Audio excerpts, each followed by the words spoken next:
At ang Diyos hindi nagsusugo ng babae. 2 ng unang Timoteo. Ang babae mag-aral na tumahimik na may buong pagkapasakop. Ngunit hindi ko ipinahihintulot na ang babae ay magturo ni magkaroon ng pamumuno sa lalaki, kundi tumahimik. Hindi ko ipinahintulot na ang babae magturo, magkaroon ng pamumuno sa lalaki, kundi tumahimik. Yan ang sabi ni Lolo Pablo. Oh. Eh, paano ka nga maniniwala sa mahal na lola? Hindi pinahihintulot na ang babae magturo, magkaroon ng pamumuno sa lalaki. Hindi nagsusugo ang Diyos ng babae para leader. Pwedeng isugo ng Diyos ang babae, hindi leader, katulong ng leader. Kasi ang babae talagang ginawa ng Diyos para makatulong ng lalaki. Basahin natin ang Genesis 2:18.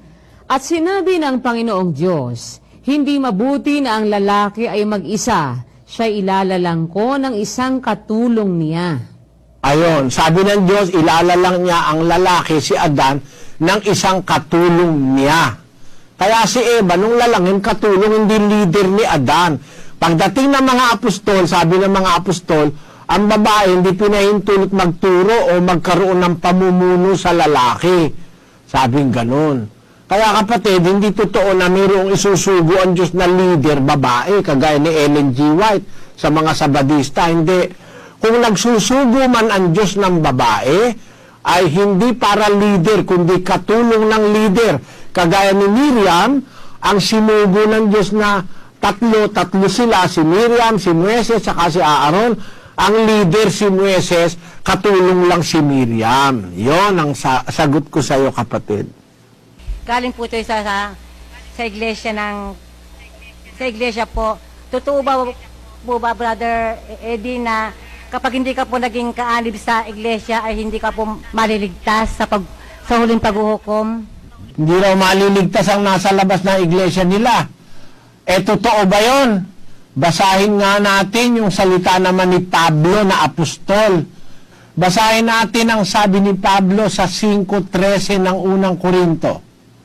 Datapwat sa nga sa labas ay Diyos ang humahatol. Aba, si Pablo pala ay mabait.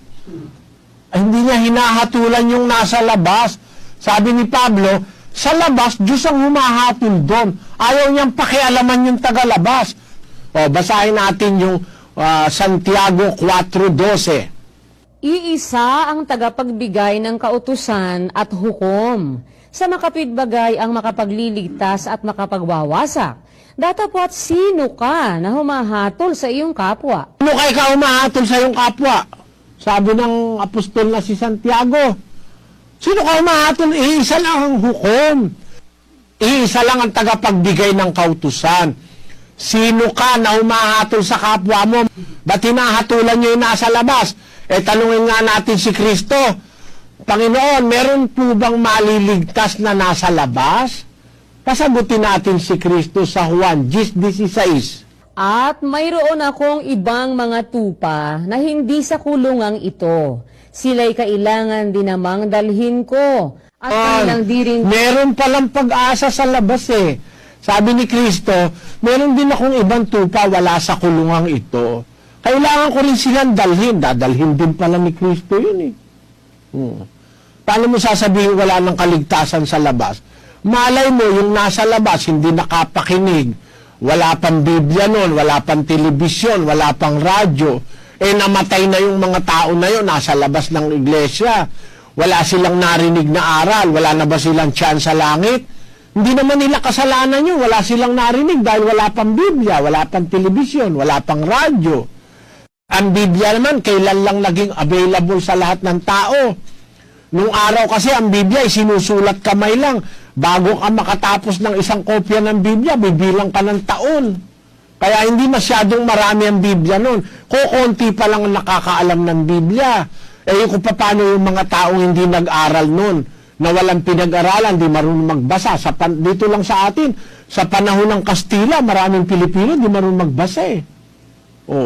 Paano yun? Namatay sila noon. Kung mababait naman silang tao, wala silang narinig na aral, may chance ba silang maligtas?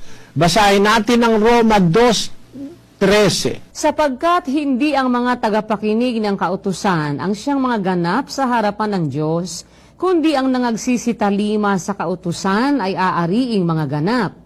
Sapagkat kung ang mga hintil na walang kautusan, sa katutubo ay nagsisigawa ng mga bagay ng kautusan, ang mga ito na walang kautusan ay siyang kautusan sa kanilang sarili. Yun. Na Meron palang mga hintil na walang kautusan, di nakapakinig, hindi narating ng pangangaral, hindi narating ng Biblia, pero kahit sila walang kautusan sa katutubo, kung gumagawa naman sila ng mga bagay ng kautusan, yung kabutihan, hindi sila pumapatay, hindi sila nagnanakaw, hindi sila nag-iimbot sa kapwa, hindi sila nangangalo niya, kahit na hindi pa sila nakarinig ng kautusan, pero gumagawa naman sila ng bagay ng kautusan, ang mga ito ang wika na walang kautusan ay siyang kautusan sa kanilang sarili. Kaya po pwede rin maging ariing ganap ng Diyos yun. Yun ang sagot ko sa iyo, kapatid.